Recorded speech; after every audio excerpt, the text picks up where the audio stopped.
welcome to episode 222 of the Actual Astronomy Podcast. I'm Chris, and joining me is Shane.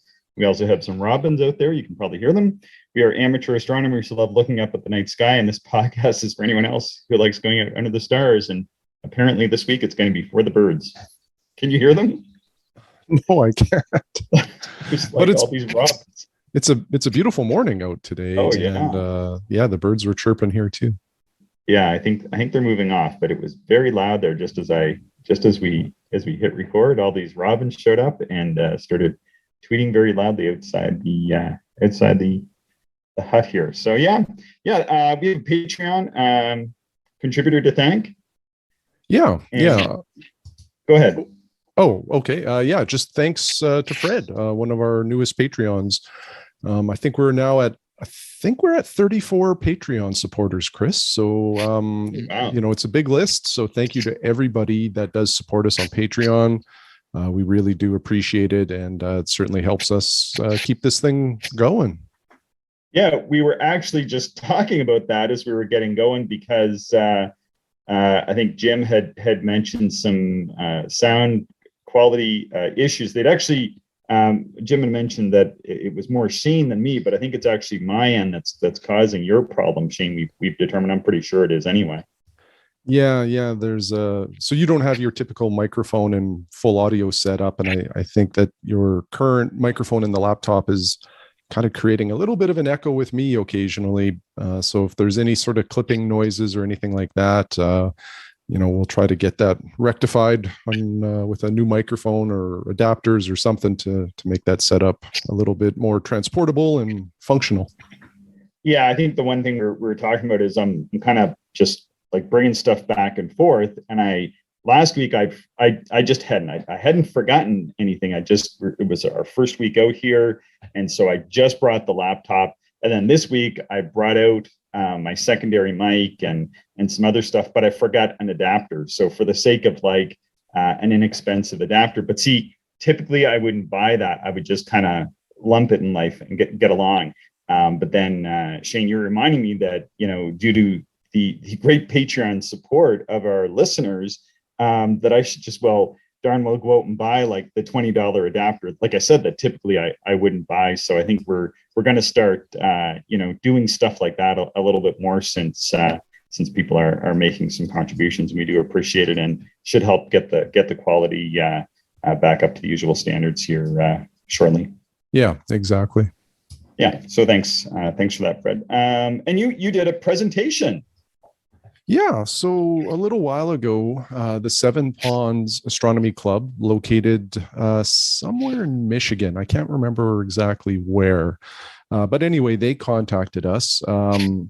One of their members, Mark, I think listens to our podcast and really enjoyed the small refractor episode that we did. I think that was like around 125 or something like that. And asked if we would be able to come to their club meeting and deliver the presentation. So that was last night. So I showed up. It was over Zoom, and I presented remotely. I think there was about 20-ish people that were at the meeting from all parts of the U.S. too. It was quite a wide swath. So I think I talked for about 50 to 60 minutes. And then we had a really nice conversation afterwards with some interesting questions, and it was just a lot of fun. I love meeting new astronomers. I love talking about astronomy. So it worked out really well. It was Yeah, I was just going to say, and I saw the link from Mark this morning that it's going to be up on YouTube. Yeah, they recorded the whole thing over Zoom and put it up on YouTube. So I'll tweet out that link in case anybody's interested. This way, I think all of our listeners, or anyway, anybody who listened to that episode that we did again around 125, if you're interested in the visual aspects of that presentation, you'll be able to see it on this YouTube feed. Yeah, that's great. And, from my end, thanks so much for doing that. I know they kind of had reached out to us and sort of asked us for that, but really it was your presentation to begin with that episode was based on, and then you turned it into a Zoom presentation for them. So that's really cool and really great that you were able to do that. Thanks so much for doing that, Shane. Yeah, you bet. And I put that presentation together a while ago for the local Regina Astronomy Club, and I think I've actually delivered it to them twice. But anyway, it's that's a presentation that doesn't really expire, so it's good anytime. Yeah. And one thing I really like about this is one of our goals, I know at least for me, and I think for you as well, in doing the podcast is that we often, you and I, are creating content and delivering it to a small audience once, and then that's it. And we move on to the next stuff. And sometimes, not all the time, especially for me, but sometimes the content is really good, like in the case of that small scope episode. And so it was really nice you're able to deliver it to the local club and then kind of refine it a bit for our podcast and then deliver it again. So although it's more or less the same content, we're able to reach a wider audience through all these different avenues. So it's really great that Mark reached out and you were able to deliver that. That's super cool. Yeah, absolutely. There's a question that I got, Chris, that I wouldn't mind getting your opinion on. And I think the listeners would be kind of interested in this too. Now, you and I have done a flavor of this before about like if you had a certain amount of money and you were starting out, what would you buy? But this one was a little more pointed. So if you were to go out and buy a small portable refractor, again, the idea here is that it's a really nice grab and go setup. And you had $600 to $800 to spend, and you need the telescope, the mount, and the tripod. What would you recommend? Right. So what was your recommendation? Kind of lost you there. Do you want to repeat that? Yeah. What was your recommendation there, Shane? So what I said is, and I qualified this with, I've never used this telescope, but because of all of the correspondence that we have with our listeners, the AT70 ED seems like a really, really good choice. It's the build quality from, just reading the description and viewing the photographs and hearing the reviews of some of our listeners that have it. It just sounds like a wonderful telescope. And I think it's around $300. So that's a pretty tough deal to beat. Then for a mount, this is a little bit tougher because the small grab and go mounts, that are alt-az, there's just not a lot of them out there. So I suggested there's the Stellarview M1 that's been redesigned. So that's a possibility. I mentioned my Burlap Caster 2, which is available, and it's a really nice mount. And then for the tripod, again, this is probably my weakest area because I'm not super familiar with all the latest tripod offerings out there. But I suggested the tripod that you and I essentially have, Chris, the Manfrotto, I think mine's a 3046. It's not made anymore, but they're not too hard to find on eBay or other used channels. And I think I paid 150 Canadian for mine used, and it's a wonderful tripod. It's easy enough to pick up with one hand, even with a mount and telescope on it. Yeah. And it's quite stable. So I just think it's a wonderful tripod. And really, I think with everything I listed there, I think I come in maybe even under $600, depending on, what deals you're able to find. Yeah, and what accessories and eyepieces and diagonals and that you already own. But yeah, I agree. I haven't looked through one of these 70 EDs, sort of with the caveat that I've looked through a lot of similar telescopes, perhaps is the best way to put it. Yeah. Of various sizes. And the thing there's two things that I really like about the 70 ED, and I think it's by Astrotech, which is sold by Astronomics, which is coincidentally the sponsor of Cloudy Nights, which makes them a sort of fan favorite. I know because Cloudy Nights is a free and very welcoming internet forum for astronomy-based discussion, and they're the ones that host it, and you get a discount if you buy from them. So it's a really nice relationship there. But that said, it comes with a 2-inch focuser and it's ED glass, and you get the full 70 millimeters. So it's going to be pretty decent. It's not going to be like the best telescope on Mars or planets because it's small and it doesn't have the high-end ED glass. That said, you're going to really be able to use very decent powers. It's going to hold up really well into those sort of middling, like low to middle 100 power range, like 120 to like 140 power is probably where it's going to top out. But that's often all you can get out of the sky on a lot of nights. And so I like that out of the instrument. You get the full 70 millimeter aperture. Like a lot of the time with some of the inexpensive and different branded achromats, you might be losing 5 or 6 millimeters and might not quite have the level of coatings. So you're really getting down. You might be buying like an 80 millimeter achromat, but it's probably getting closer to 70 millimeters anyway. And then the other thing is that the 70 ED comes with a 2-inch focuser. So but by the time I bought my really cheap, like $99 80 millimeter short tube and put a 2 focuser on it, by the time I factored in shipping, I was over the cost of the 70 ED. And if I had to do it again, it just doesn't make any sense to buy a short tube 80 these days, which I know has been a super popular telescope. If you get it inexpensively, that's great. But by the time you actually outfit it with everything that comes with that 70 ED, you're over the price of it. And I think you have a superior telescope anyway in the 70 ED because it's just out of the box, going to work a little bit better. And I think it side by side.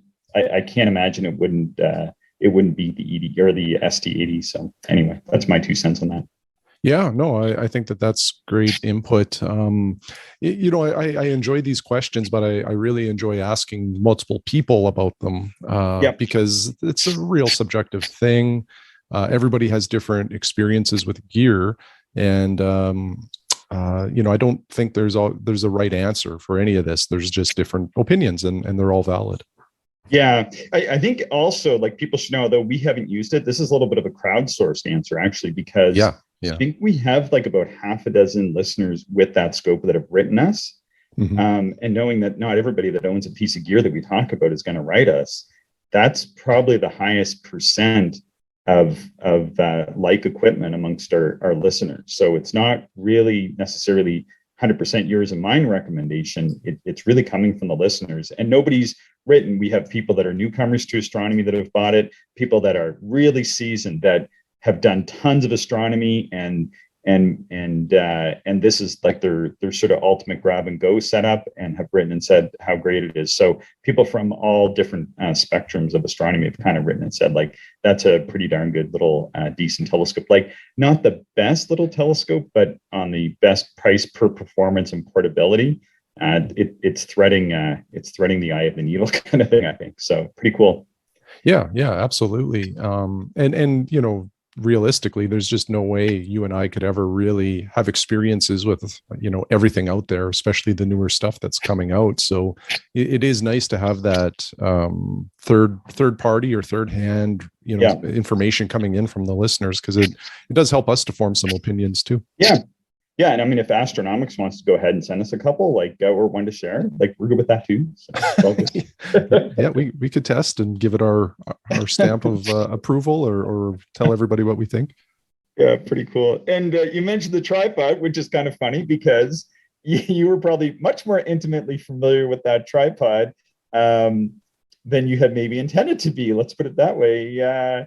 You were giving me a hand with my tripod, which I had purchased used. I think you said you paid $150 for yours years ago. I think I paid something similar, probably like 20 years ago for my tripod. In fact, I don't even really know the name of it, and it was a little bit difficult to get parts. But my tripod had come to the end of its life. The feet had fallen off, and I lost one in the mud last fall. The other one I had duct taped on, and it was no longer serviceable. The center column had sort of come out of the teeth, and the actual handle that you used to crank the column had basically fallen apart. And in sort of a last ditch effort not to be one of those people that just sort of throw stuff away, I thought, I'll spend $100 and see if we can resurrect it. And boy, Shane, you got that working better than ever. Thank you so much. Yeah, you're welcome.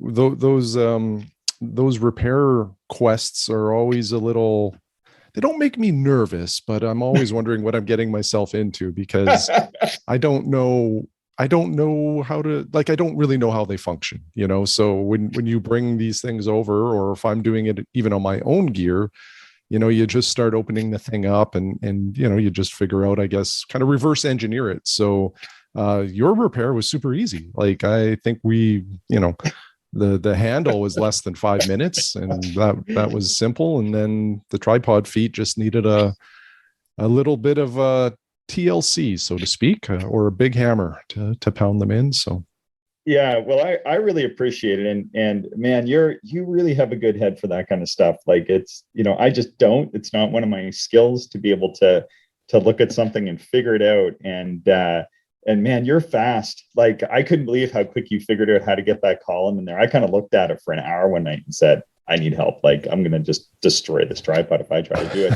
I was going to try to pry something off that shouldn't have been pried off, and that would have just really damaged it beyond repair. So yeah, I really appreciate that. And yeah, I mean, that was really, really nice of you to do that, and to get those feet on too. I thought the feet would go on much easier, but the feet, which seemed like the easy thing to me, they were much more difficult to get on. Like, you really had to pound those in with a particular mallet and all that kind of stuff. So weird. Yeah, those were more challenging. I'm sure there's a much better way of doing that. Maybe I didn't have the right tools. Like, I think a press would have been the ultimate, but I don't know how you fit the leg into a press. But anyway, I think it's functional, and I think we resurrected that tripod, and hopefully you get another 20 years out of it. Yeah, I hope so too. And I think I will actually. The column had always been a little loose. Like, I bought it used, and it was well used when I bought it. Like, it was kind of dented and sort of missing some of the superficial parts that didn't really have too much function, and certainly didn't impact it for astronomy. But the center column was always just a little bit Jeremy-Beremy, it was always just a little bit squiggly, even when it was locked down. And when you were done, it was totally solid. It was better. Like, the tripod honestly works, like, no joke, better than it ever did. It was like improved, actually, not just back to, working order, but yeah, I'm actually really excited to kind of get it out and try it, because when I put a heavier load on it, like with my 100 millimeter refractor, it would kind of have this little bit of a skip to it. But I think you were able to work that out, so I really appreciate it. Thank you so much. Yeah, you're welcome. No, I like easy ones like that. Keep bringing me easy ones. Yeah, good stuff. And I get to look at your TSA 102. That was exciting. That was really exciting for me.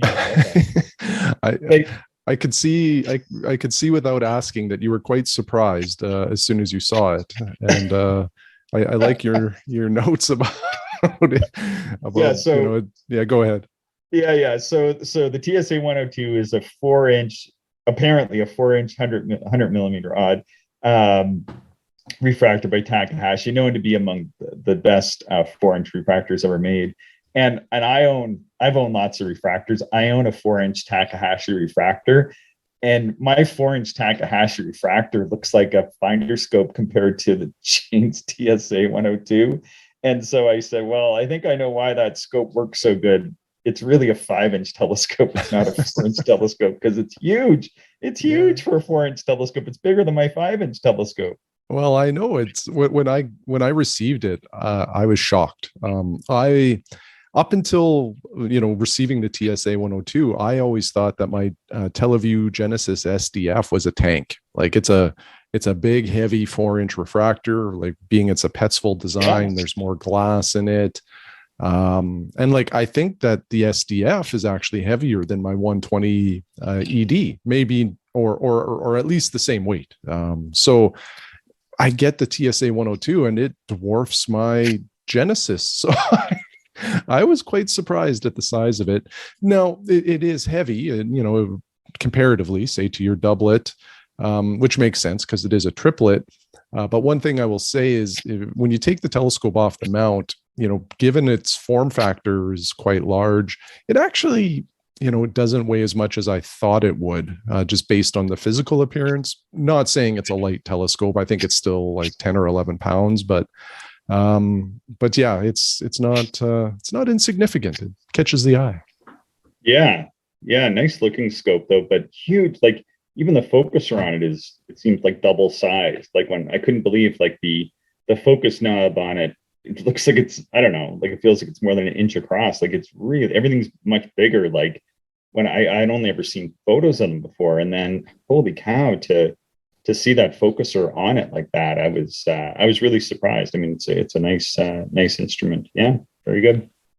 Yeah. The focuser is not the default or the factory focuser. So I wonder if the original Takahashi focuser was on there, if it would be like the regular size knobs, or if they were even larger on the TSA. I don't know, but certainly those feather touch knobs are huge. Yeah, I didn't like. I have a feather touch focuser, and surprisingly, those ones are much larger than on my feather touch. So it was a surprise, but a nice, beautiful, smooth motion on it, and really nice. So very cool. Yeah, for sure. So did you get any observing in? I know you were out at your second location there last night. Yeah, I just was looking at where the moon was going to rise, because I think I might try to stay out here and watch the lunar eclipse tonight. I thought it would rise like behind the hill, but I think it rises sort of just sort of down across from the hill. So I think it'll be visible. Maybe I might lose the 15 minutes more that I might get if I was out just behind my house. But I think I might stay out here and try to watch it. So just kind of watch the moon go across. And then I opened up all the blinds, and was able to kind of see the moon kind of go across the sky kind of throughout the night as I was sleeping. It kind of woke me up at a couple of points, which is sort of my intent. I kind of wanted to sort of, watch it, just sort of watch the night sky and watch the moon go across while I was kind of sleeping. Yeah, it was pretty cool because of some pretty big windows here. So it's kind of nice just to get up and watch it as it made its way across the sky. And then I went out at about 4:30 or whatever it was and watched the moon set. See it's across the other side, in front of some hills or behind some hills. And yeah, it was really pretty. Yeah, really pretty to see. It was just a naked eye thing. I didn't even grab my binoculars or anything. I just sort of watched it. I watched it rise and I watched it transit and watched it set. Yeah, it was just really lovely experience. Not really anything, pressing or skill requirements or anything difficult. It was just a lot of fun. Yeah, sometimes it's fun just to do something like that. I really enjoyed it.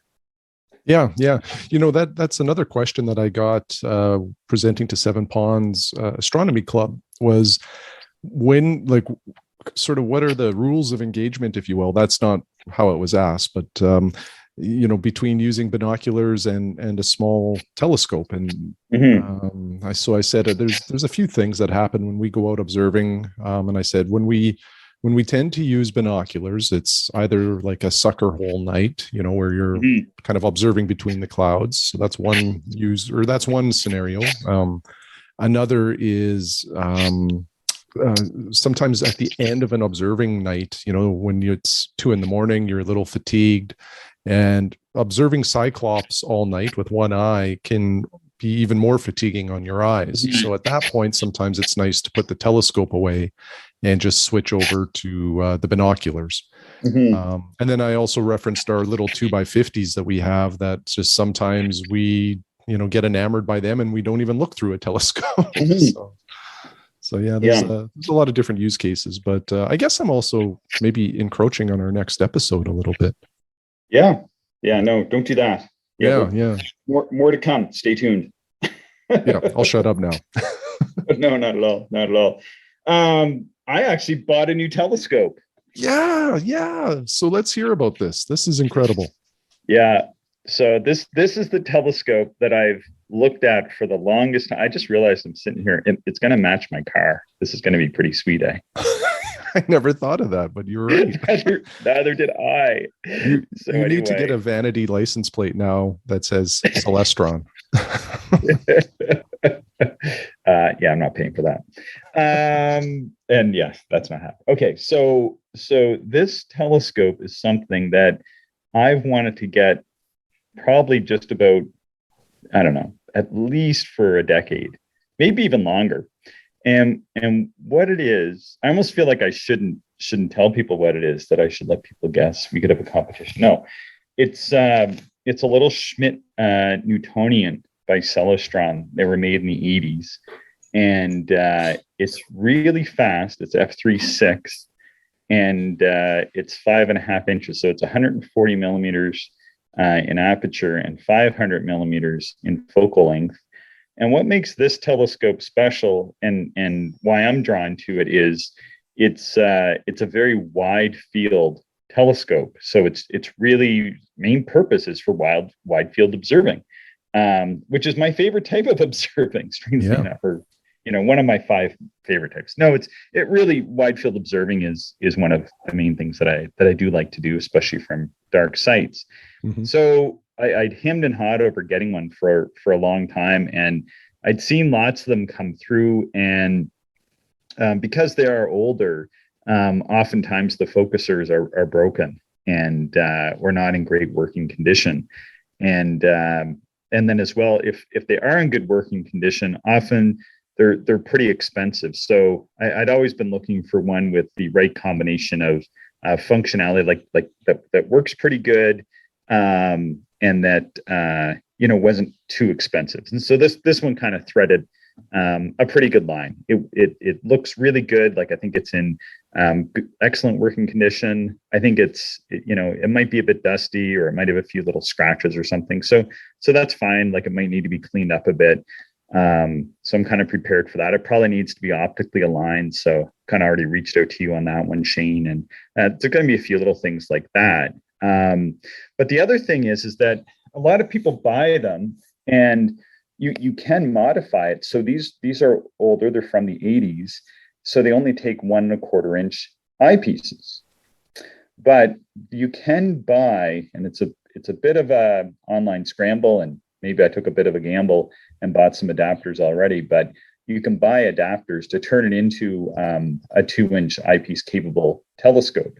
And so that's what I intend to do. So you got a f3.64 or f3.6 Schmidt-Newtonian, and what you have is, I believe it's a spherical mirror with it has a meniscus, or an objective glass, that corrects for many of the spherical and other Newtonian aberrations. So you get a pretty good, well-corrected field. Some people say it's like an f5. Some people say it's closer to f7.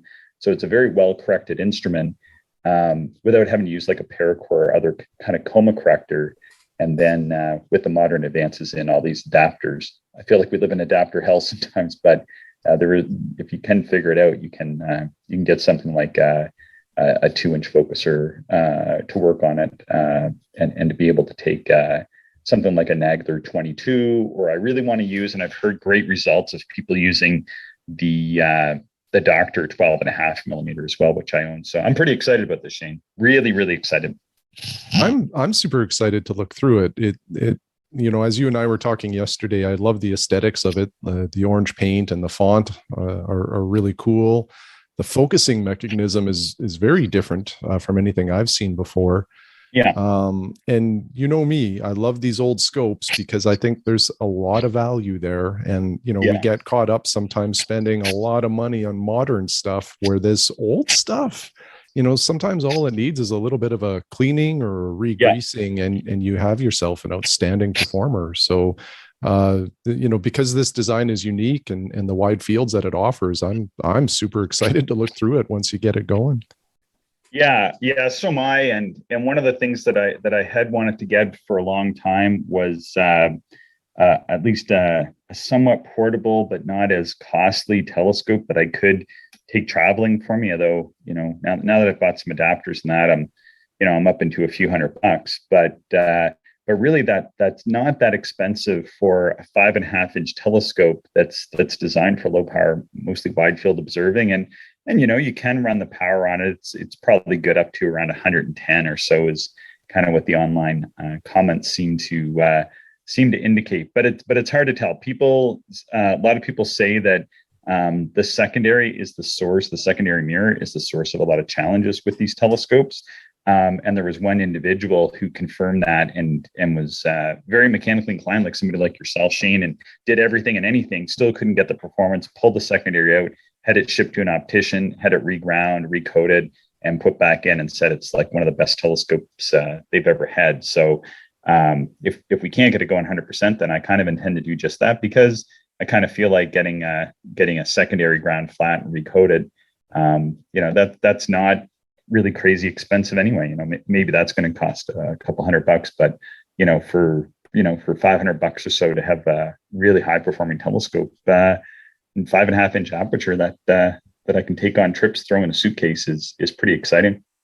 And it matches your car color. It does, and I didn't even think about that. Yeah, I have a Celestron orange car. Yeah, strangely enough, yeah, just the color that they had when I was buying it, and didn't care about the color. And yeah, very good. Yeah, so I've never been so excited because just the performance of these telescopes, the unique optical design, and between the Schmidt-Newtonian design, which is somewhat unique, combined with like that Sled Focuser, the pregnant guppy back end, as Dave Trott says. It's a little weird telescope that has really good wide field capabilities, and that is my name written all over it. yeah, no, definitely.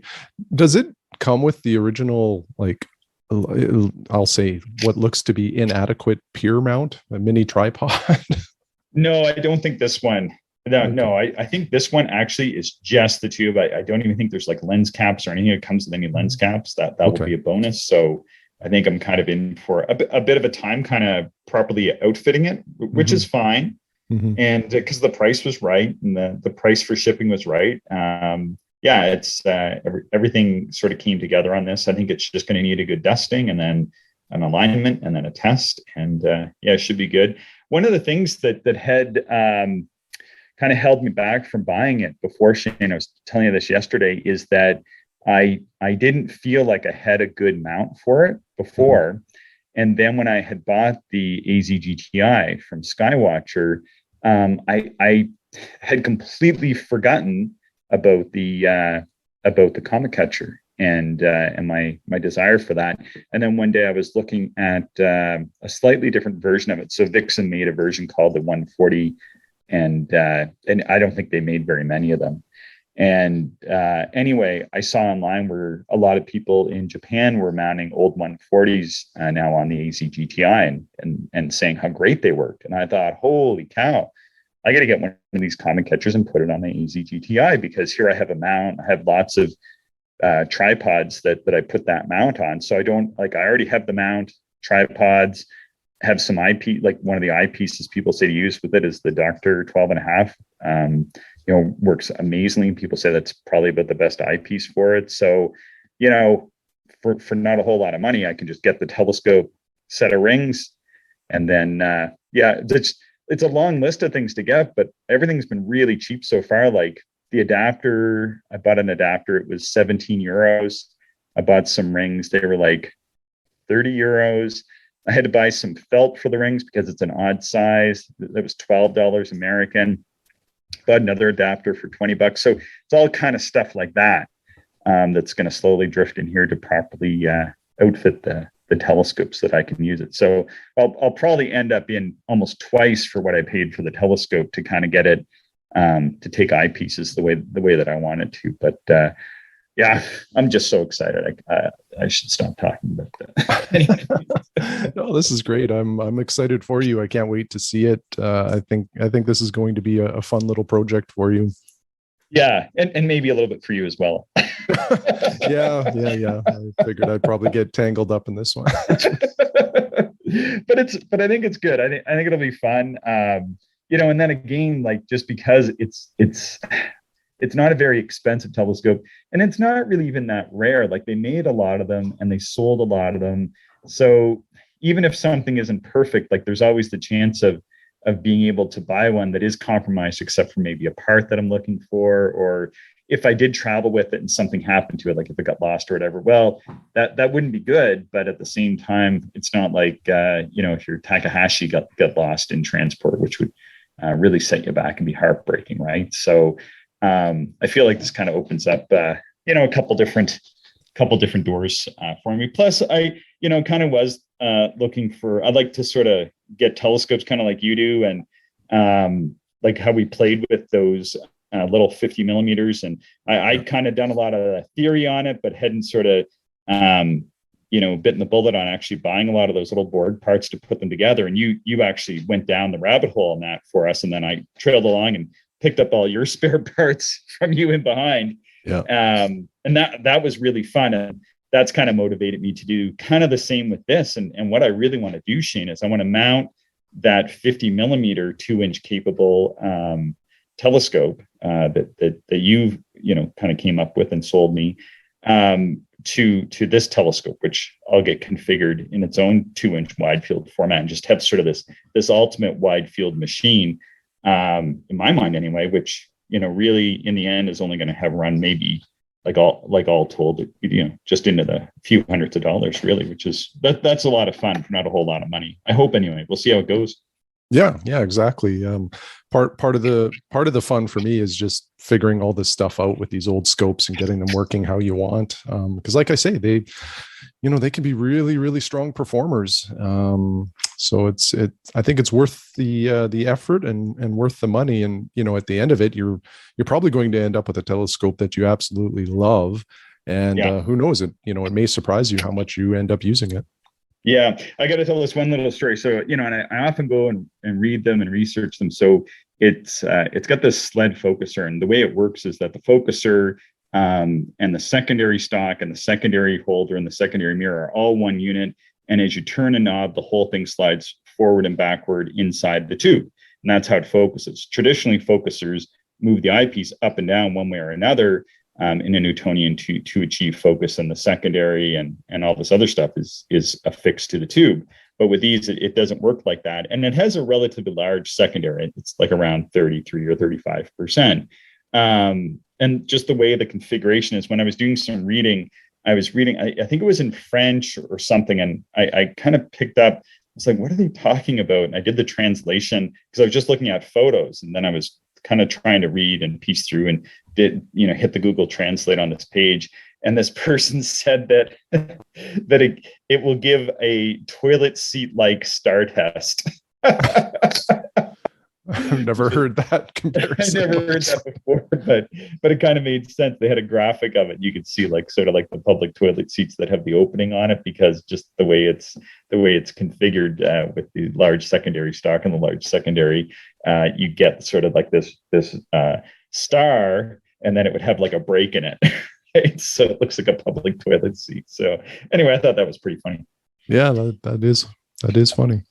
Cool. All right. Well, that's sort of my excitement. We've got some listener emails.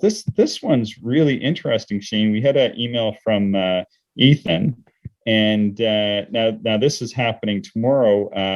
But he's going to try live streaming through his Unistellar via YouTube, and gave us the link. I think the link was needed to be modified, so he resent it, and I put the modified link into the show notes. But he's saying his forecast doesn't look good, but he's hoping for some clear skies, and just trying to experiment with it a little bit. So that might be interesting to tune into. I might try to do that now that my internet's back up and running. Yeah. So that'll be tonight, and it's for the lunar eclipse. Yeah, which is Sunday night. Yeah. And I'll tweet it out.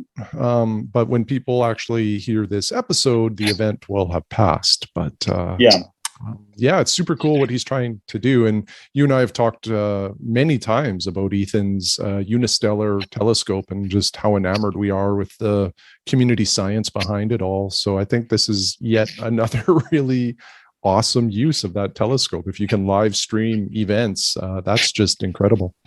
Yeah. No, really cool. And then Peter and I had some exchange about the Pentax XW eyepieces, and he had bought several of them. I don't know if it was based on any of my recommendations or not. I think he's tried a few himself and made that selection on his own. But he was asking me if I ever had trouble with the thin eyepiece covers. So are you familiar with how the Pentax eyepiece cover works, Shane? Yeah, because I think they're the same design as the XL line, aren't they? Yeah, they are. Yeah, I had some XLs, and I'll be honest, I hated those caps. I thought it was the worst design I've ever seen. Yeah, and why was that? They come off like it almost, like, this is an exaggeration, but it just seems like a light breeze could blow them off. Like the taper of the top of the eyepiece housing isn't conducive to like a cap sticking on top. At least the ones that shipped with it. So what I ended up doing is you can buy those yellow replacement eye caps. Oh yeah. They're all over eBay. I forget the name of them. They're really good. But I found, I forget which size now, so I can't really, be specific on which one to use, but one of them created like a little bit of a suction when I put it on and pressed kind of down on the middle of the cap. So it sort of worked better than the original ones that Pentax had shipped. But anyway, they didn't work well for me. I'm not sure if they made any improvements on the XW cap, but they drove me nuts. Yeah, so it's kind of hard to describe, because usually the way a eyepiece cap works is that, there's like the eyepiece, and then you have a slightly oversized cylinder with a flat top, and it kind of just sort of press fits, right? Like that's basically, but they decided, and it's sort of unfortunate in a way. It's like one of those things that it wasn't a problem for anybody. Nobody was complaining about eyepiece caps, right? Like it's not like there was a revolt in the astronomy. Eyepiece caps of this sort that have been used for 400 years didn't work, or however long they've been used. I think when I looked at some of the telescopes back in the Galileo Museum when I was in Florence, I think some of them had just is like the obvious cap design. Looks kind of like a circular thing, and it like a tube that has a covering on one end and just sort of fits over. And it's kind of how they've been doing it since the telescope was invented. But Pentax said, no, we're going to reinvent this, because I don't know why. And so what they have is there's like the top of the eyepiece, and it has like a rim, kind of like, think about the rim of like a soda bottle or a pop bottle. And then they have like a thin piece of plastic that doesn't actually cover the whole rim. It covers just a third of that rim, and then covers over the opening. And then there's like a bit that kind of dips down inside the opening, and it kind of is a bit of a press fit. Mm-hmm. It's sort of a strange design, and I don't. There might have been a couple Olivian or Oliver, or whatever they're called, eyepieces that used it too, but it never really caught on. Anyway, but I never had trouble with it. I just always thought it was a bit of a strange idiosyncrasy. It was solving a problem that didn't exist, which I'm always really concerned about. I think we've all experienced that in our workplaces. Sometimes we all sit around, we're talking about stuff, and sort of at the end of the week, we realize we just solved something that wasn't a problem. Didn't need to be done. But anyway, so Peter actually found some replacement caps at Buckeye Astronomy. Yeah, and I think if people just Google Buckeye Astronomy, you can go in and actually find some replacement caps that they have created that actually, according to Peter, work much better than those originals. So there we go. I mean, maybe that's the design they were actually going for. And so that's pretty cool. I hadn't heard of that before. I don't even know if I was familiar with Buckeye Astronomy. Maybe I'd hit the website once in my life, but hadn't really picked up on that. But I think that's pretty neat. Yeah, no, that's really good to know. I wasn't aware they had an option out there, because those are outstanding eyepieces. The only real fault that I can come up with them is those caps, which to me is, it wouldn't stop me from using them, because they are great. And the inflation in eyepiece prices over the last few years has put, a lot of these higher end eyepieces into another category of cost, but the Pentax have just stayed flat. So, 10 or 15 years ago, these Pentaxes were 350 Canadian dollars or 400 or whatever. And that was a lot. But now it almost seems like a bargain compared to some of the prices that are out there.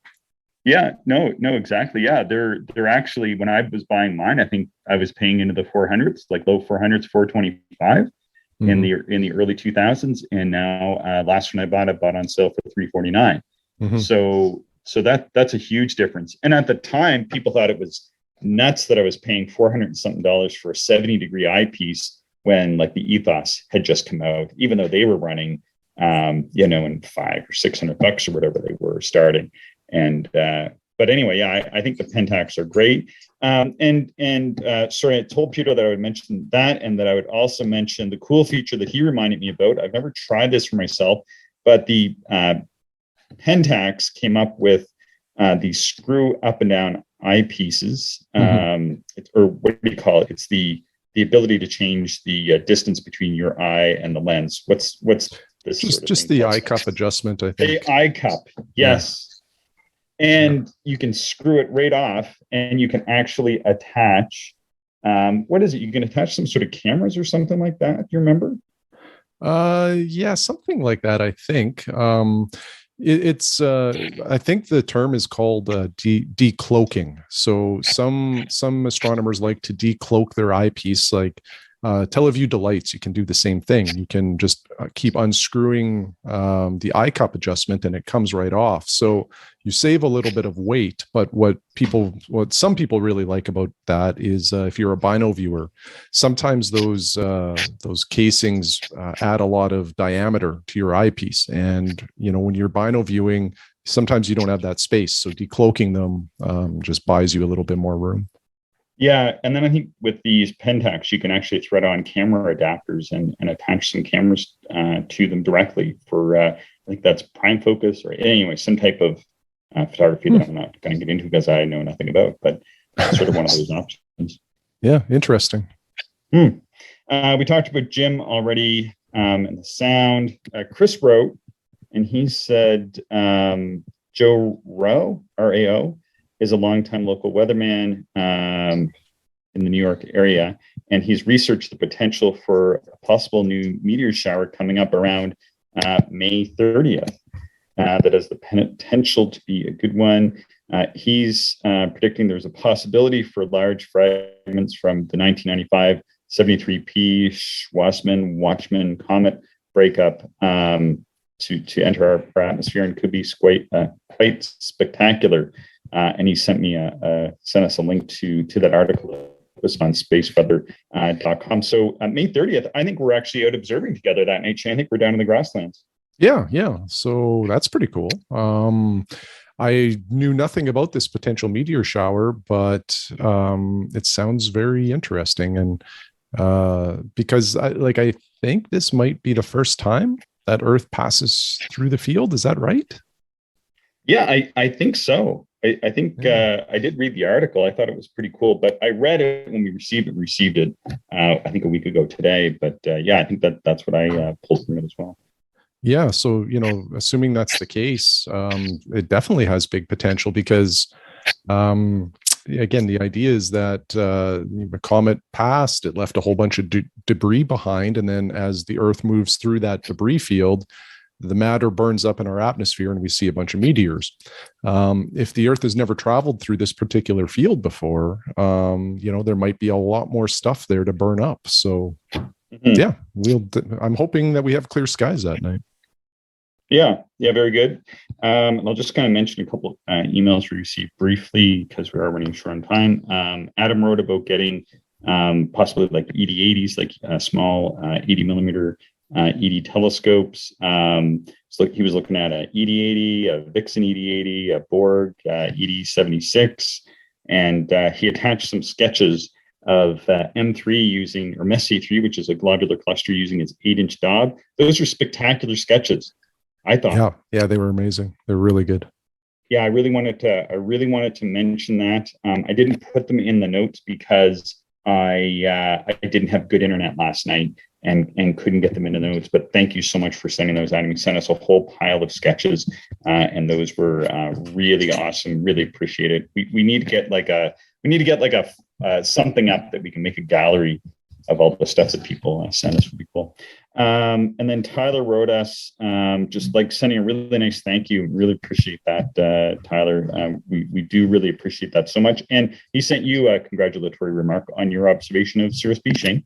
Yeah. Thanks for that, Tyler. Really appreciate it. I was quite excited when I made the observation because I've been trying that one for quite a while. So yeah, thank you. Yeah, and he's just finished up his Messier list. So the Messier list is something most of us as observers, when we are setting out, we're trying to complete. There's about 110 objects in it. And he was going through like some of his last observations and was using his little Meade 90 millimeter Maksutov 13.8. Pretty cool little instrument. And then Wade had written to reply to some of Ant's emails from episode 220, saying that Wade has an AZ GTI as well, and he loves it. And he agrees that the tripod that it comes with is a little lightweight. And let's see, tightening. Yeah, he talks about tightening it down and kind of working away at it. I think I want to read this next week. There's a lot of detail that I think is important. So I think kind of with that, and there was one more email from Mark on his telecatastrophe. I think we'll carry forward a couple of these to next week, Shane, and hopefully we get more emails from people. Really appreciate people getting in touch, and look forward to hearing from folks. So Shane, do you have anything else to add to this episode before we wrap it up? No, that's everything, Chris. All right, perfect. Well, thanks, Shane. Thanks, everybody, for listening. Be sure to subscribe and send us your observing emails and notes. And if you want to support the podcast, we always appreciate it. We're on Patreon under Actual Astronomy. Thanks again for listening. Thank you, everyone, for listening, and we hope you enjoyed the show. If you are interested in more information, would like to contact us, or if you would like to support the podcast, check out our website, actualastronomy.com.